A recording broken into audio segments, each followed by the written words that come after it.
peacocks. There are peacocks on this place. Nice.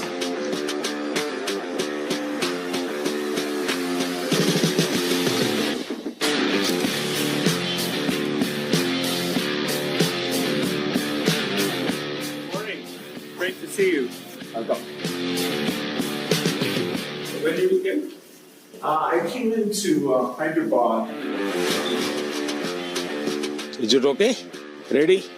No, thanks for making it work.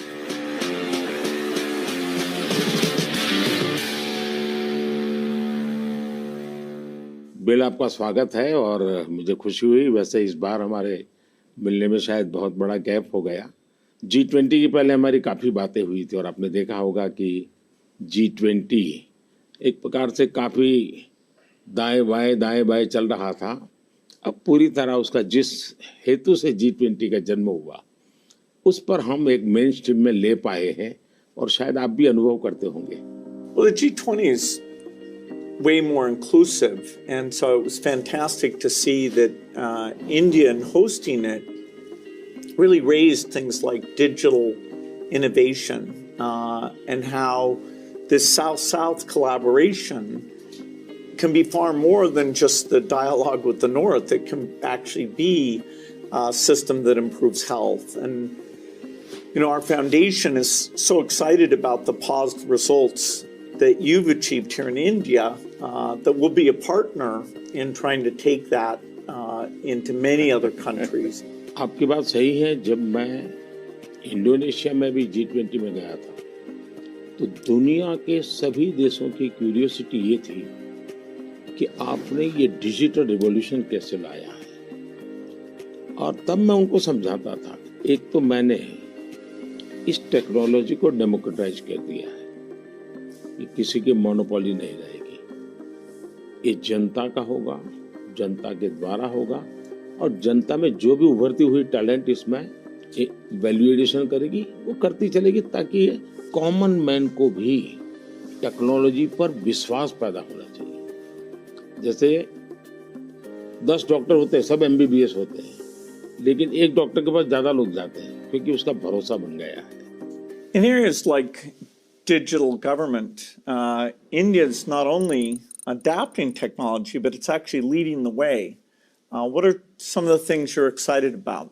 Health, agriculture and education. मैंने जो आरोग्य मंदिर बना है, 2 लाख आरोग्य मंदिर, आयुष्मान आरोग्य मंदिर विलेजेस में, ये जो मेरे हेल्थ सेंटर है उनको मैं डायरेक्टली मॉडर्न टेक्नोलॉजी से बेस्ट हॉस्पिटल के साथ उनको जोड़ देता हूँ। पहले शुरू में उनको लगता था कि डॉक्टर तो है नहीं, मुझे देखे बिना कैसे बताता है, लेकिन बाद में उनको समझ आया कि टेक्नोलॉजिकल इंस्ट्रूमेंट और सैकड़ों किलोमीटर दूर बैठा हुआ डॉक्टर भी उनको सही डायग्नोसिस कर रहा है, सही एडवाइस कर रहा है, तो लोगों का कॉन्फिडेंस बढ़ रहा है। जितना बड़ी हॉस्पिटल में होता है उतना ही छोटे आरोग्य मंदिर में हो रहा है। तो ये डिजिटल प्लेटफॉर्म की कमाल है। और दूसरे पर एजुकेशन, मैं बच्चों को बेस्ट एजुकेशन पहुंचाना चाहता हूँ। टीचर की जो कमियां हैं उसको मैं टेक्नोलॉजी से भरना चाहता हूँ। दूसरा, बच्चे का इंटरेस्ट विजुअल में है, स्टोरी टेलिंग में है, तो उस प्रकार के कंटेंट बनाना, उस दिशा में मैं काम कर रहा हूँ ताकि बच्चों को लगना चाहिए। और मैंने कुछ सर्वे किया, मैंने देखा बच्चों को बड़ा मजा आ रहा है। मेरे यहाँ एग्रीकल्चर में भी मैं बहुत बड़ा रिवॉल्यूशन ला रहा हूँ और मैं माइंडसेट बदलना चाहता हूँ। In one of the themes I think India brings to technology is that it should be available for everyone, actually lifting up those who need it the most. जब मैं दुनिया में डिजिटल डिवाइड की बात सुनता था, मैं कहता मेरे देश में मैं सब कुछ नहीं होने दूंगा कि डिजिटल डिवाइड हो। और डिजिटल पब्लिक इंफ्रास्ट्रक्चर ये अपने आप में बहुत बड़ी रिक्वायरमेंट है। आज मेरे यहाँ गांवों तक मैं ये डिजिटल फैसिलिटी पहुंचाना चाहता हूँ, तो मुझे लगता है वो बहुत बड़ा टारगेट ग्रुप है। महिलाएं तुरंत नई चीजों को स्वीकार करती है, ये मेरा अनुभव है मेरे देश में। उनके अनुकूल कौन सी चीजें मैं टेक्नोलॉजी में ले जाऊंगा तो वो एकदम से एक्सेप्टेबिलिटी बनती है। मैंने एक कार्यक्रम लिया है, नमो ड्रोन दीदी। इसके पीछे मेरे 2 लक्ष्य हैं। एक तो मैं भारत के गांवों में 3 करोड़ महिलाओं को लखपति दीदी बनाना चाहूँ, और वो भी एक गरीब परिवार से। तो मैं एक साइकोलॉजिकल चेंज करना चाहता हूँ। ये छोटी छोटी चीजें नहीं, बड़ी चीजें करनी है। दूसरा, गांव में महिलाएं मतलब यही काम करेगी, भैंस को चराएगी, गाय को चराएगी, दूध दोहेगी, नहीं, मैं उसके हाथ में टेक्नोलॉजी देना चाहता हूँ। मैं साइकोलॉजिकल चेंज लाना चाहता हूँ। गांव के सब लोगों को लगना चाहिए कि ये हमारे गांव को बदल रही है। एग्रीकल्चर को मैं आधुनिक बनाना, वैज्ञानिक बनाना, ये जरूरत मैं देखता हूँ, और उसी लिए मैंने ड्रोन दीदी का, और बहुत सक्सेसफुल चला। मैं इन ड्रोन दीदी से इन दिनों बातें करता हूँ, उनको इतनी खुशी है, वो कहते हैं हमको साइकिल चलाना नहीं आता था, आज हम पायलट बन गए, हम ड्रोन चला रहे हैं। सोचने का तरीका बदल गया है।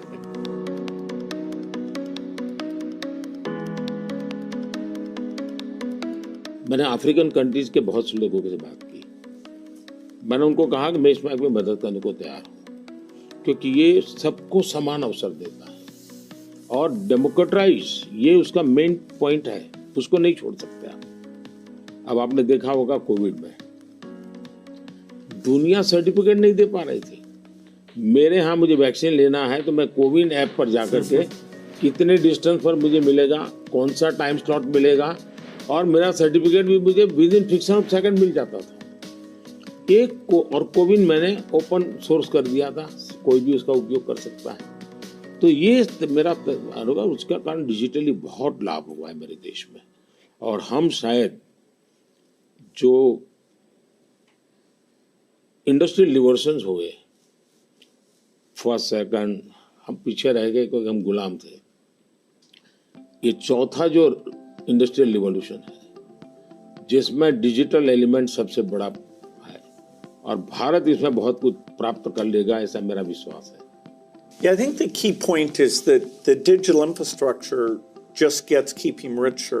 You know, a lot of people know about the identity system and the digital payment systems, and that the government, by taking virtually all the government payment programs now and digitizing those, that alone saved a lot of money, and it created access on a more equal basis.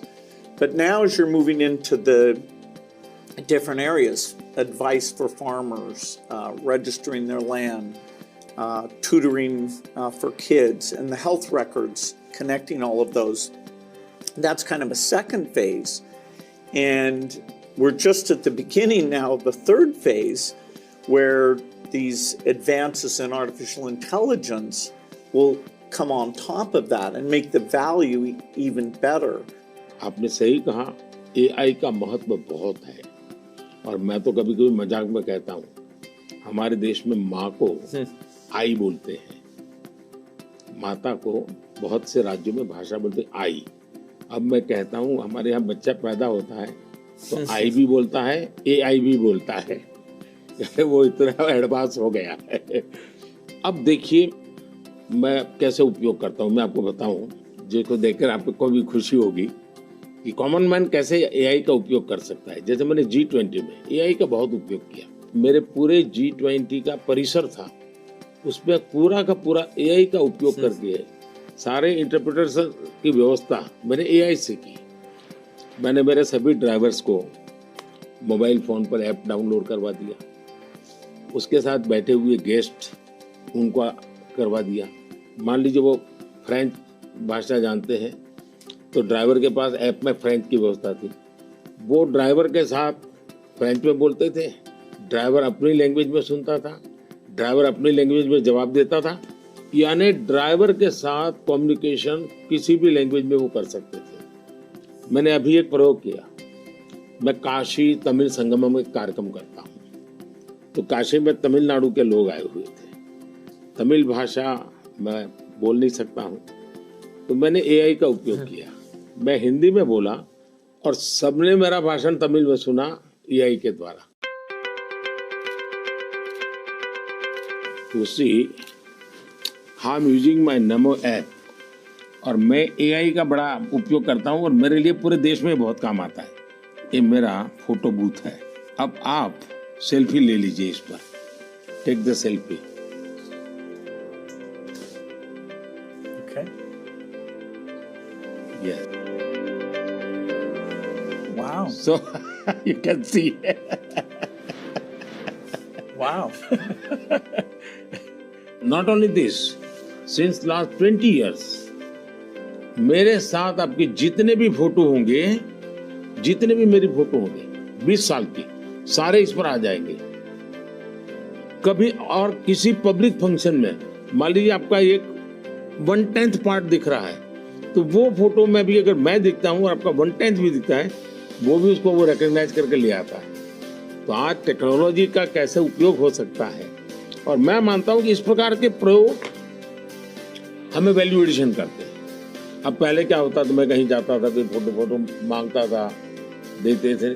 आज मैं कहता हूँ भाई तुम AI पर जाओ, मेरे नमो app पर जाओ, फोटो बूथ में जाओ, खुद की सेल्फी ले लो, आपके साथ मेरा जितना भी फोटो होगा कि कोने में आप खड़े होंगे तो भी मिल जाएगा।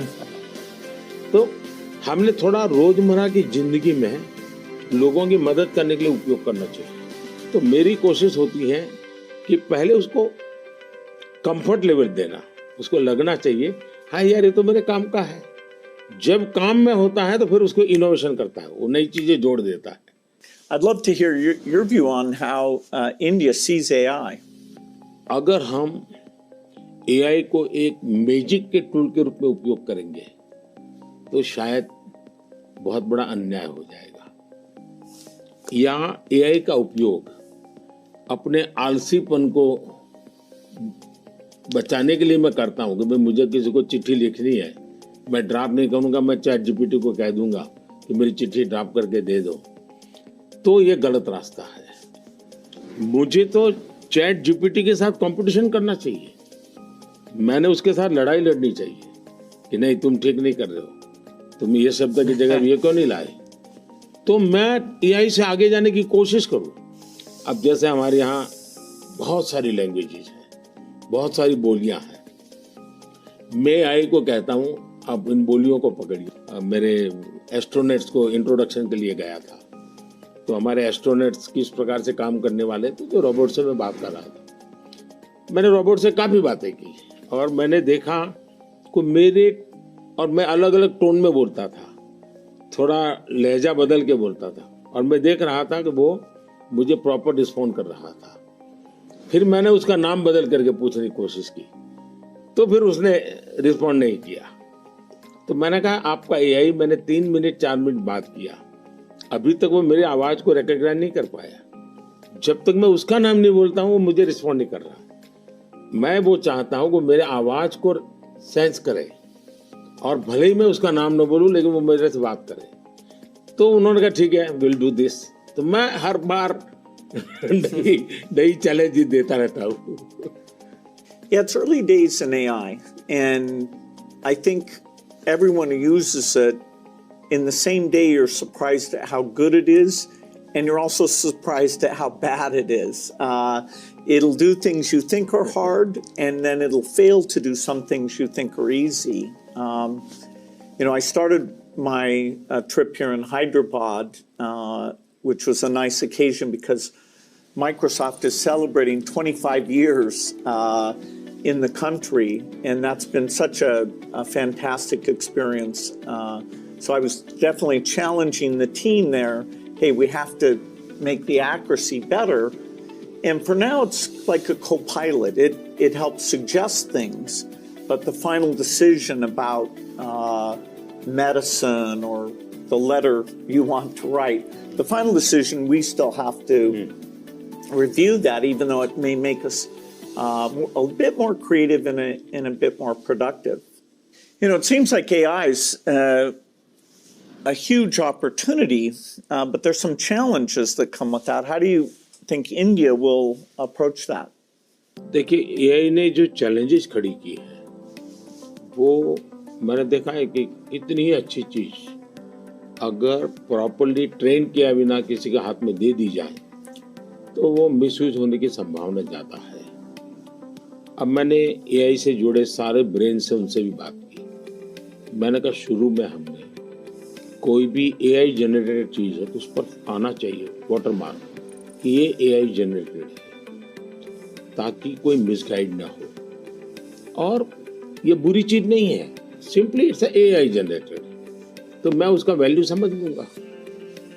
डीप फेक भारत जैसे डेमोक्रेटिक कंट्रीज में और इतनी विशाल कंट्री में कोई एक डीप फेक में कुछ भी चीज डाल दे, जैसे मेरे ही वॉइस में कुछ ऐसी गंदी चीज डाल दे, तो शुरू में तो लोग मान जाएंगे, तो बहुत बड़ी आग लग जाएगी। तो ये जरूरी है कि डीप फेक AI जनरेटेड और ये सोर्स है, ये आज शुरू के दिनों में, आगे चल करके क्या होगा जरूरत नहीं पड़ेगी शायद, लेकिन ये हमने कुछ डूज एंड डोंट्स उस पर सीरियसली सोचना पड़ेगा। उसी प्रकार से मैं AI से पहले काम वो लूं जिसकी मेरी महारत हो। मेरी महारत हो और मैं अब थक गया हूं, सो जाऊं, वो कर लेगा, तो वो ठीक नहीं है। जैसे हम कह देते कि भाई तुम 5 बजे उसको फोन लगा देना, तो AI कर देगा, या मैं कह दूंगा कि मेरा वो गाना मुझे सुना दो, तो कर देगा। तो मुझे पता होना चाहिए ना कि भाई मुझे इस समय किस गाने को सुनने की जरूरत है, मेरे लिए क्या रिक्वायरमेंट है। अगर मैं ये ना करता, मेरे से टूल का ही उपयोग करने के लिए खेल खेलता रहूं, तो शायद मैं वैल्यूएशन नहीं कर पाऊंगा, टाइम पास कर लूंगा। In the AI world, data is so important, and yet, people have concerns, privacy concerns. How do we strike the balance there? Data एक बहुत बड़ा इश्यू बना हुआ है, हमने उसकी सिक्योरिटी भी देखनी चाहिए। भारत में कानूनी व्यवस्था तो की है, लेकिन लोगों को भी अवेयर करना पड़ेगा। अब जैसे मैंने आज हमारे देश में यूनिवर्सिटीज वगैरह सारे सर्टिफिकेट क्लाउड में रखवा देता हूँ, ताकि खर्चा भी बचता है और जो भी रिक्वायरमेंट मिल जाती है। मेरे यहाँ कंप्लायंसेस की जरूरत होती थी, मेरे सारे कंप्लायंसेस की कोई जरूरत नहीं है, आप अपना डेटा एक क्लाउड पर डाल दीजिए, मुझे आपका आइडेंटिटी दे दीजिए, मुझे जो जरूरत है मैं उसमें से ले लूंगा। तो मैं नागरिकों का ईज ऑफ लिविंग के लिए टेक्नोलॉजी का बहुत उपयोग कर रहा हूँ। दिनों सर्विसेज के लिए पहले करता था, अब मैं ईज ऑफ लिविंग के लिए कर रहा हूँ। Yeah, data is definitely, it's going to be very exciting that we'll be able to preserve privacy and still learn a lot from the data. Like which crop should you plant? If we get all the data from the farmers without their names, so we don't invade their privacy, but giving better farmer advice, or seeing here in India, the top 10% of teachers are so good, and saying, okay, what are they doing, and how do we spread that to the other people? Or even if there's some new nutrition approach, sometimes it works and sometimes not. And so because you have the medical record, the ability to kind of track and say, okay, this is working very well, or this isn't, we can be a lot smarter without threatening individual privacy. मैं इसको दो तरह, एक हमें common man को भी quality data के लिए ट्रेन करना पड़ेगा। हमारे डेटा में क्वालिटी होनी चाहिए, क्लैरिटी होनी चाहिए। दूसरा, डेटा ओनर को मालूम होना चाहिए कि जो मेरे से डेटा मांग रहा है वो किस काम के लिए मांग रहा है। अगर वो उसके साथ एग्रीमेंट करके उसमें से कमाई करना चाहता है तो उसको अलाउ करना चाहिए कि और पहला, उसको प्रायोरिटी रिसर्च के लिए होनी चाहिए। रिसर्च के डेटा की वैल्यू ज़्यादा ना हो, ताकि वरना रिसर्च बहुत महंगा हो जाएगा। और रिसर्च करने वाले इंस्टीट्यूट ने भी उसको एश्योरेंस देना चाहिए कि तेरे डेटा का मैं जो उपयोग कर रहा हूँ वो इसी काम के लिए होगा, ये ग्लोबल गुड के लिए है, कॉमन मैन के गुड के लिए।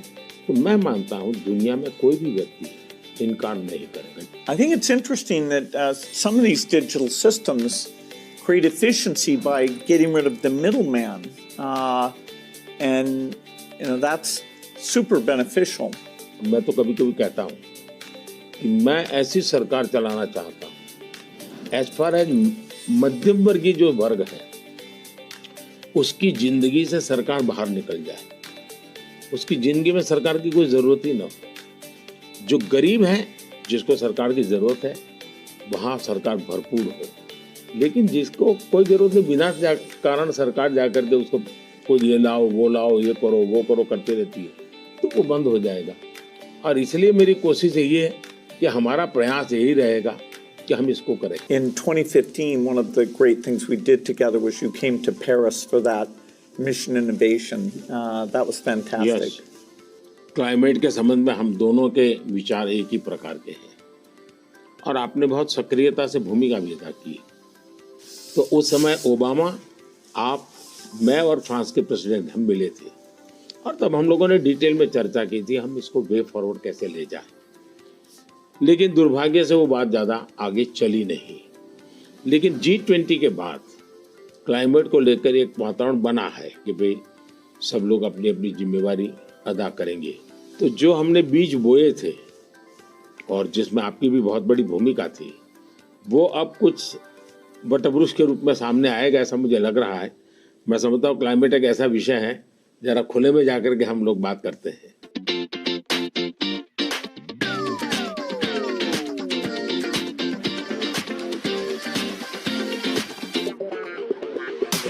If you're ever coming to the United States, I'd love to have you come to Seattle.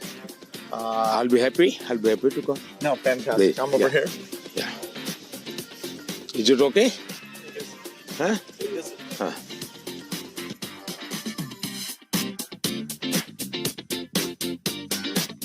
Climate को लेकर के हम बात कर रहे थे। भारत, मुझे बहुत खुशी है कि हम रिन्यूएबल एनर्जी के क्षेत्र में बहुत तेजी से आगे बढ़ रहे हैं। सोलर एनर्जी, विंड एनर्जी, हम काफ़ी काम, हम न्यूक्लियर के अंदर काफ़ी तेजी से आगे बढ़ना चाहते हैं।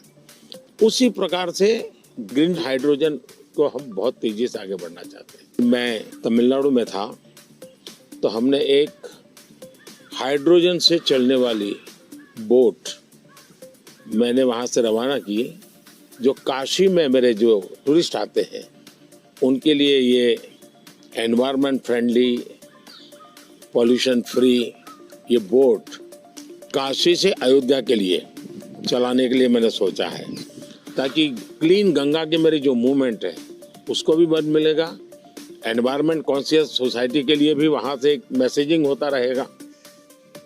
Well, India brings to the climate change a rich history of caring about the environment. How do you see connecting those? हमारे यहाँ रीयूज, रिसाइकल ये हमारे नेचर में है। अब देखिए ये जो जैकेट है ये रिसाइकल मटेरियल का है, लेकिन ये रिसाइकल मटेरियल की भी विशेषता है। इसकी विशेषता ये है जो टेलर के यहाँ कपड़े के टुकड़े निकलते हैं ये सारा वेस्ट इकट्ठा किया हुआ है, फिर जो पुराने कपड़े हैं उसको भी इसमें लिया हुआ है और 30-40% वेस्ट प्लास्टिक बोतल को लिया हुआ है और उन सबको रिसाइकल करके ये कपड़ा बना है। Yeah, the innovation both here in India and the world is coming along. Are the goals that we set, staying below 1.5 degrees, we probably will miss that. Even 2 degrees isn't going to be so easy. And the thing you and I really emphasized in Paris is the need for innovation. If the green approach can be made as cheap or cheaper than the old approach, then the adoption will be very good. If it's more expensive, it's not clear who's going to be willing to pay for that. Should the rich countries pay for that?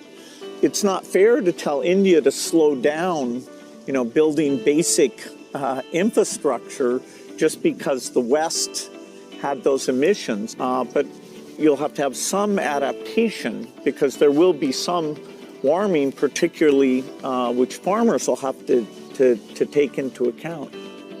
मुझे लगता है कि हमने 2-pronged strategy की तरफ जाना चाहिए।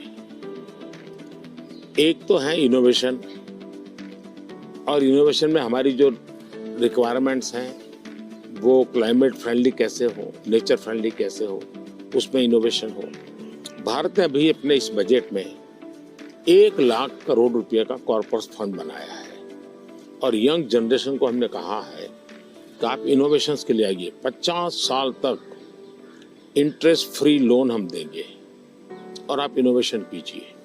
1 लाख करोड़ रुपए का जो अपकमिंग टेक्नोलॉजीज है, फ्यूचरिस्टिक टेक्नोलॉजी है, उस पर आप रिसर्च करिए, इनोवेशन कीजिए। तो मैं एक तरफ उनको प्रोत्साहित करूँ, लेकिन दूसरी एक बात है जिसको गंभीरता से ले, और ये वो लाइफस्टाइल।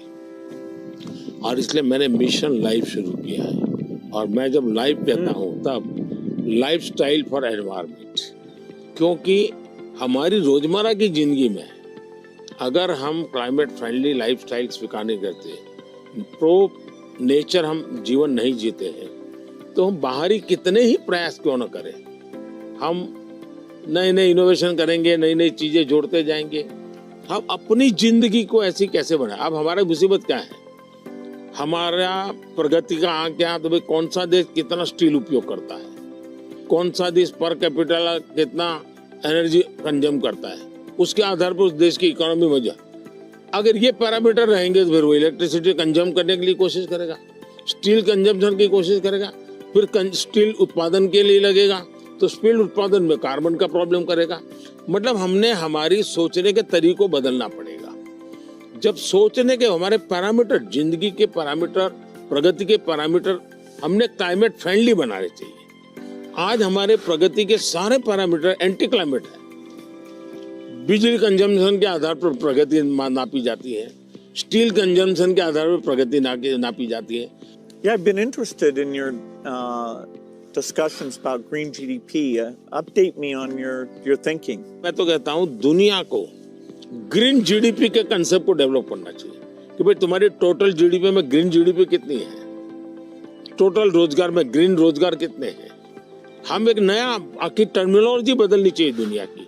तो मैं समझता हूँ कि समस्या का समाधान हो सकता है, लेकिन अगर मैं कहूँगा मैं तो जितना उपयोग करता हूँ करूँगा, मैं तो इतनी बिजली उपयोग करूँगा, मैं इतना पानी बर्बाद करूँगा, मैं ये करूँगा। Now, getting consumers involved in this, where they prefer the product that's the clean product when they're buying a car,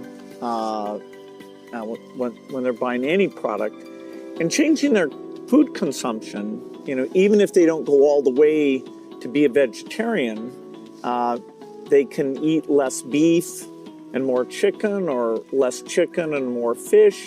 You know, they can moderate quite a bit, and you know, we know that also has some health benefit as well. Not only that, मैं तो कहता हूँ vegetarian में भी सोचने की improvement जरूरी है। वेजिटेरियन में जैसे मिलेट, मैं यूएन के साथ मिलकर के मिलेट ईयर मनाया। मिलेट का फायदा यह है कि एक तो बिल्कुल बंजर भूमि में मिलेट पैदा होता है, मिनिमम पानी चाहिए, कोई फर्टिलाइजर नहीं चाहिए, और ये सबसे उत्तम प्रकार का फूड है, ये सुपर फूड है। अगर हम मिलेट को प्रमोट करते हैं तो वेजिटेरियन होने के बावजूद भी बहुत सी चीजें हैं जो ज्यादा नुकसान करने वाली है, उसमें भी अगर मिलेट पर शिफ्ट करते हैं तो बहुत फायदा हो सकता है। Yeah, when I was in Odisha, they were talking about how millet had been popular a long time ago, and then it came out of favor, and now there's a joint program with the foundation of the government. It's coming back up, and they even took me to some shops where the women were there showing these very nutritious, and actually they tasted good to me, millet crops. So that's a good message for the मैं देख रहा world. हूँ जी, millet में इतना बढ़िया production आना शुरू हो गया, अच्छी अच्छी कंपनियां मिलेट प्रोडक्ट में आ गई, और एक प्रकार से उसका वैल्यूएशन हो गया।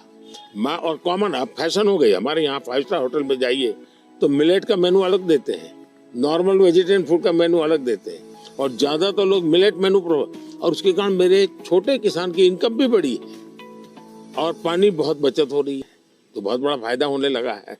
Well, during the pandemic, you know, it was fantastic that the vaccines got invented, and India made a lot of those. Sadly, in many countries, the fear of vaccination and even rumors about vaccines became a big problem. And you had actually very little of that here in India. So I'm curious, how did you manage the communication, and why do you think it came out better here? बहुत ही बढ़िया सवाल आपने पूछा है। एक तो मैंने virus के खिलाफ ये लड़ाई जो है, ये हम सबकी है, ये लोगों को प्रशिक्षित करने पर बल दिया। ये वायरस वर्सेस गवर्नमेंट नहीं है, ये लाइफ वर्सेस वायरस की लड़ाई है, ये पहली मेरी फिलॉसफी थी।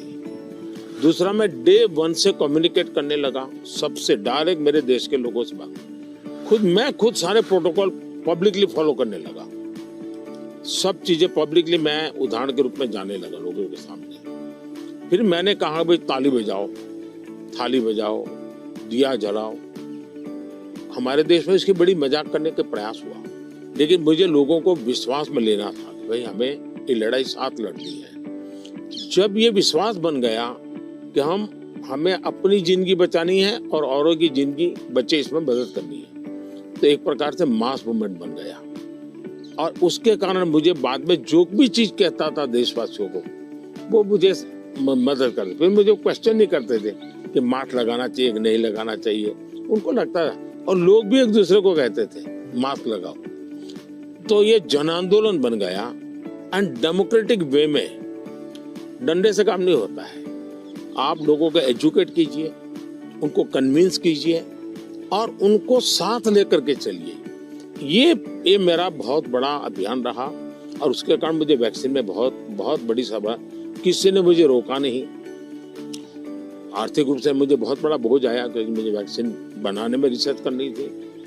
फिर विश्वास दिलाना था कि यही वैक्सीन चलेगी, तो मैं खुद सबसे पहले वैक्सीन लेने लग गया। और मेरी 95 एज की मेरी माँ थी उस समय, मेरी माँ ने भी पब्लिकली वैक्सीन लिया। तो मैंने उदाहरण करके दिखाया, तो लोगों को भरोसा पड़ा कि भाई ये जिंदगी बचा सकती है। आने वाले दिनों में मैं सर्वाइकल कैंसर को लेकर के, खास करके बच्चियों के लेकर, मैं भारत में इस बार बजट में हमारी जो साइंटिस्ट हैं उनको बजट देना चाहता हूँ। और मैं उनको कहना चाहता हूँ इसमें भी आप लोकल रिसर्च कीजिए, वैक्सीन बनाइए और बहुत ही कम पैसों में मैं मेरे देश की सभी बच्चियों का वैक्सीनेशन करूँ और किसी भी बच्ची को कैंसर की संभावना ही न रहे वो स्थिति पैदा करूँ। उस दिशा में इन दिनों मैं काम कर रहा हूँ। जब मेरी नई सरकार बनेगी तो मैं सबसे पहले उस दिशा में काफ़ी पैसे रिसर्च में लगाना चाहता हूँ ताकि मेरी बच्चियों की जिंदगी बचे। मैं एक इंटरेस्टिंग बात बताना चाहता हूँ। सरदार वल्लभ भाई पटेल 1930 के आसपास अहमदाबाद म्युनिसिपल कॉरपोरेशन, उस समय नगर पालिका होती थी, उसके मेयर थे। और उस समय एक एपिडेमिक की स्थिति पैदा हुई, वैक्सीनेशन करवाना था।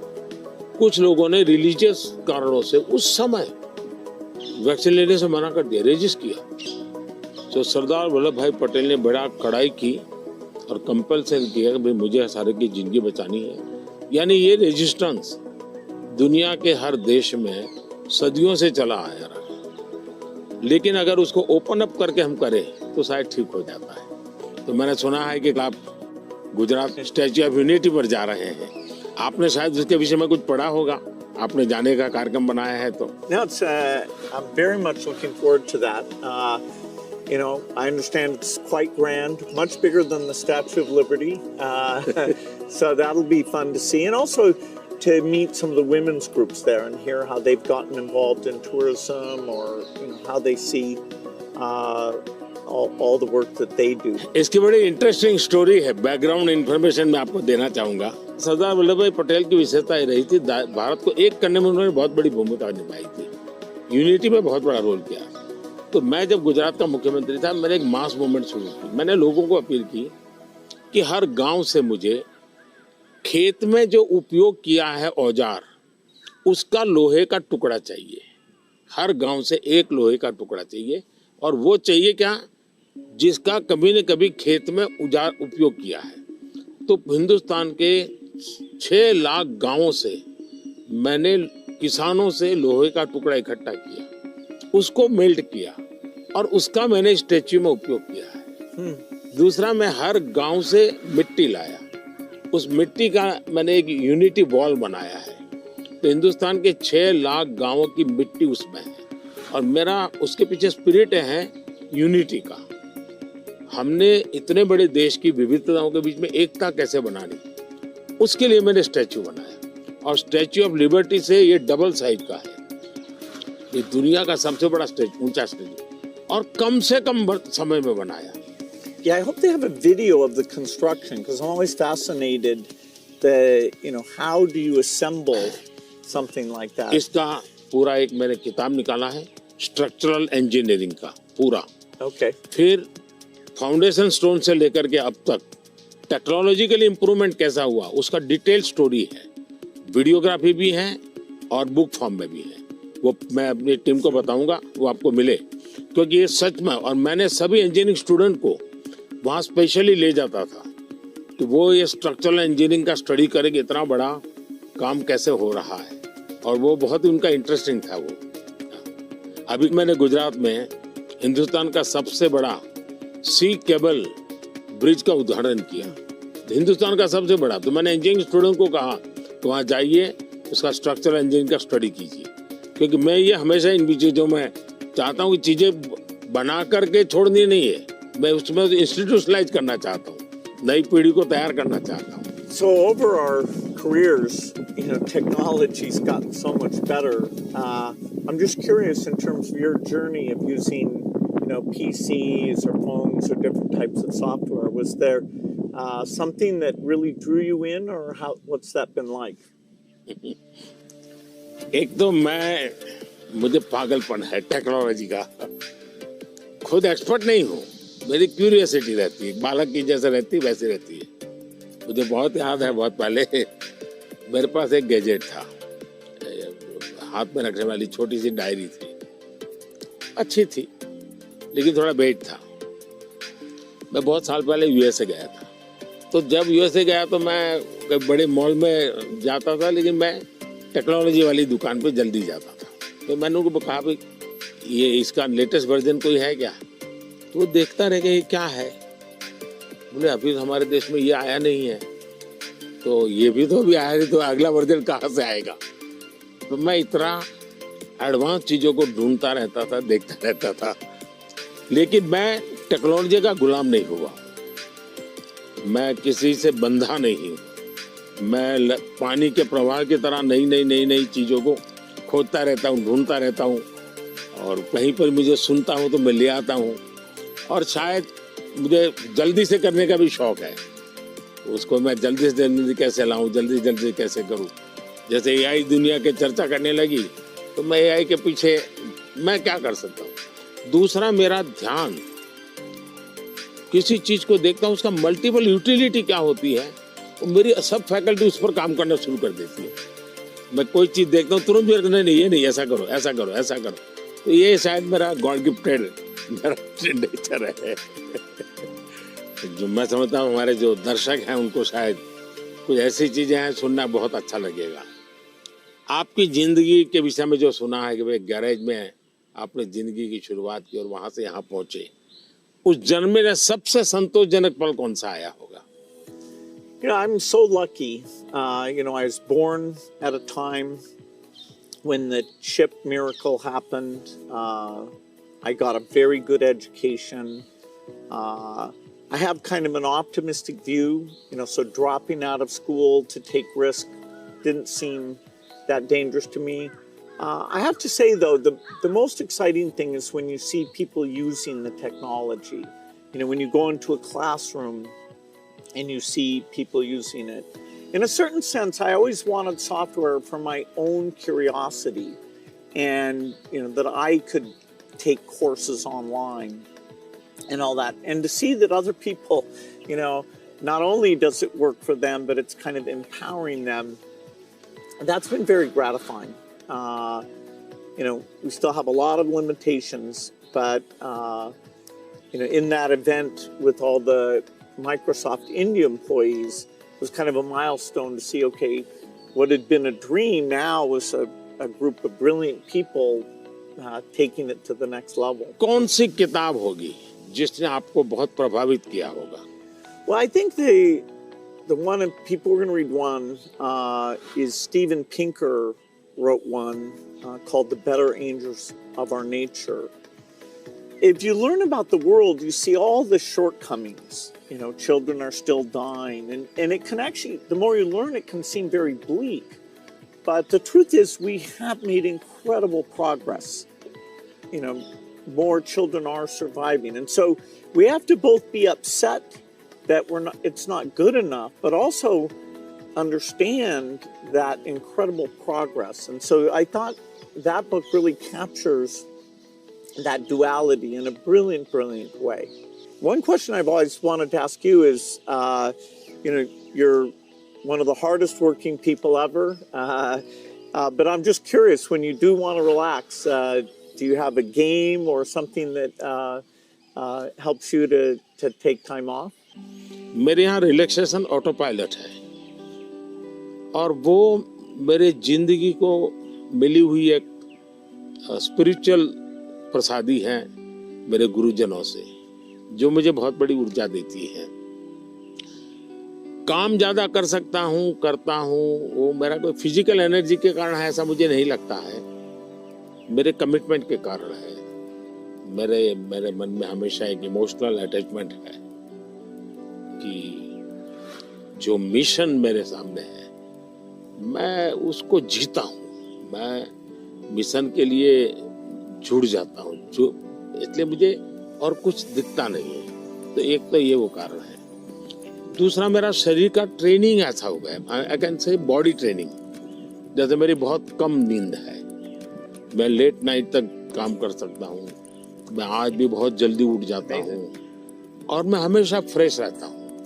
और ये कारण था मेरा, जब एक कालखंड था जब मेरा हिमालयन लाइफ था, तो उसमें एक हमारी परंपरा रहती थी, जो संन्यास्त परंपरा में ब्रह्म मुहूर्त में स्नान करना, तो करीब 3:20 3:40 के बीच में होता है सुबह मॉर्निंग में। तो मैं उन चीजों से बड़ा आदी बना हुआ था, तो मेरा बॉडी एक प्रकार से ट्रेन हो चुका है और इसलिए मुझे रिलैक्स करने के लिए कुछ एक्स्ट्रा किसी चीज की जरूरत नहीं पड़ती। और उसके कारण एक कमी भी है कि मैं कोई एक्स्ट्रा एक्टिविटी जानता भी नहीं हूँ, क्योंकि मैं इसी में लगा रहता हूँ, अपने काम में नया नया करता रहता हूँ। तो ये एक अच्छाई भी है, कमी भी है। Well, we've had fantastic partnership working together, and I see many opportunities to do even more. So look forward to talking again, whether it's the next time I'm here or hopefully I'll see you in Seattle sometime. मुझे बहुत अच्छा लगा और कई विषयों पर ऐसे गप्पे मारने का मौका मिला। वैसे भी जब भी मैं आपके साथ मिला हूँ, मैंने आपका काफी समय भी लिया है हमेशा, क्योंकि आप पूरी दुनिया घूमते हैं, आपके मन में गरीबों के लिए कुछ करना, न्यूट्रिशन में कुछ करना, एजुकेशन में कुछ करना, हेल्थ में करना, ये मैंने फील किया है कि आप मन से कमिटेड हैं। तो मुझे हमेशा लगता है कि आपके पास नए विचार होते हैं, नए, और आज भी आप नए विचारों के लिए उत्साहित होते हैं। आप आराम से जिंदगी गुजारना नहीं चाहते, तो इसलिए मुझे हमेशा आपके साथ बात करना अच्छा लगा है और मुझे हमेशा कुछ न कुछ जानने को मिला है, सीखने को मिला है। और मैं सोच भी नहीं सकता हूँ कि आपका राजनीति से कोई लेना देना नहीं है, मैं पूरी तरह राजनीति में डूबा हुआ व्यक्ति हूँ, लेकिन हमारे बीच में ऐसी वेवलेंथ है कि हम दोनों अगर साल में 4-6 बार नहीं मिलते तो कभी महसूस होती है। लेकिन आज आए, आप समय निकाला, मुझे बहुत अच्छा लगा, मैं आपका बहुत आभारी हूँ। Thank you. Thank you. Sir, thank sir, thank you, thank you.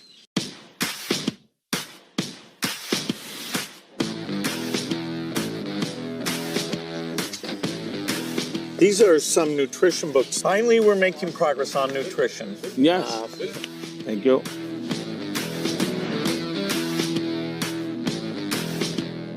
Tamil Nadu में तुटिकोटी, वहाँ पर